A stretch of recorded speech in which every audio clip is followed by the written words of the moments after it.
स्वागत करते हैं आप सभी का हमारे इस वीडियो में।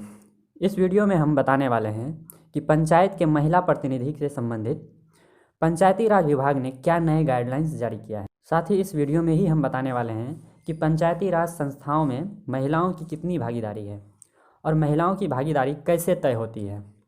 तो अगर आप हमारे चैनल को अभी तक सब्सक्राइब नहीं किए हैं तो चैनल को सब्सक्राइब कर लीजिए और बेल आइकन को भी दबा दीजिए। तो चलिए शुरू करते हैं। पहले यह जान लेते हैं कि पंचायती राज व्यवस्था में महिलाओं की भागीदारी के बारे में, यानी महिलाओं के लिए पंचायती राज संस्थाओं में आरक्षण कितनी है और इसकी प्रावधान कहाँ है। देखिए, पंचायती राज व्यवस्था को संवैधानिक दर्जा प्राप्त है।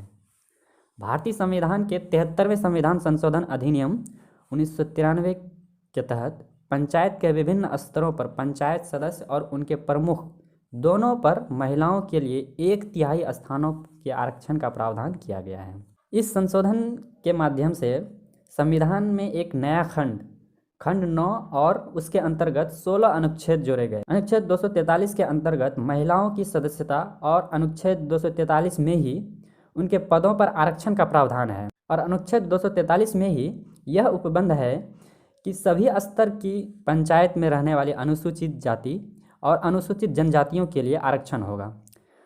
प्रत्येक पंचायत में प्रत्येक निर्वाचन से भरे जाने वाले कुल स्थानों में से 1/3 स्थान महिलाओं के लिए आरक्षित होंगे। राज्य विधि द्वारा ग्राम और अन्य स्तरों पर पंचायतों के अध्यक्ष के पदों के लिए आरक्षण कर सकेगा तथा राज्य किसी भी स्तर की पंचायत में नागरिकों के पिछड़े वर्गों के पक्ष में स्थानों या पदों का आरक्षण कर सकेगा।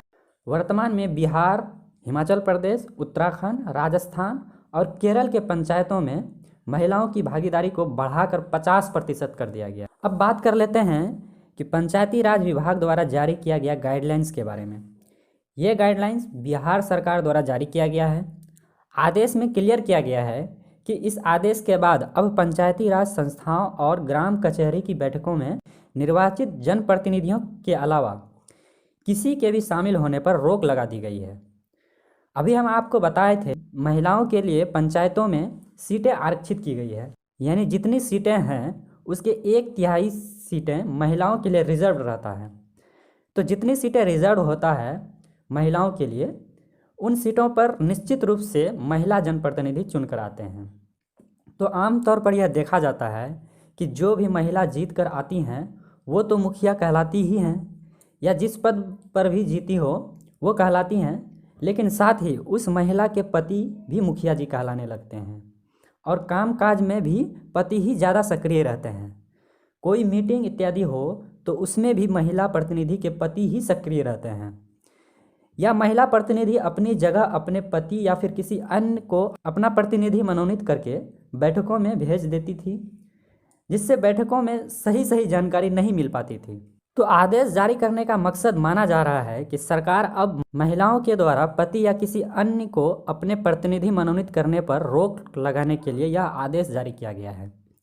राज्य के पंचायती राज मंत्री सम्राट चौधरी ने कहा है कि त्रिस्तरीय पंचायती राज संस्थाओं और ग्राम कचहरी के लिए जो महिला जनप्रतिनिधि निर्वाचित हुई हैं उनकी जगह पर कोई भी अन्य व्यक्ति बैठकों में शामिल नहीं होंगे, यानी समय समय पर त्रिस्तरीय पंचायती राज संस्थाओं की बैठक आयोजित की जाती है। इसमें महिला जनप्रतिनिधि स्वयं शामिल होंगी। मंत्री जी ने कहा है कि अब तक अगर कोई अपने प्रतिनिधियों के माध्यम से अपनी उपस्थिति दर्ज करती रही हैं तो अब इसकी इजाज़त नहीं होंगे। तो उम्मीद है जानकारी आपको अच्छी लगी होगी। वीडियो पसंद आया है तो लाइक कीजिए और शेयर कीजिए ताकि ज़्यादा से ज़्यादा लोगों को इसकी जानकारी मिल सके। तो मिलते हैं फिर किसी अन्य वीडियो में, तब तक के लिए शुक्रिया।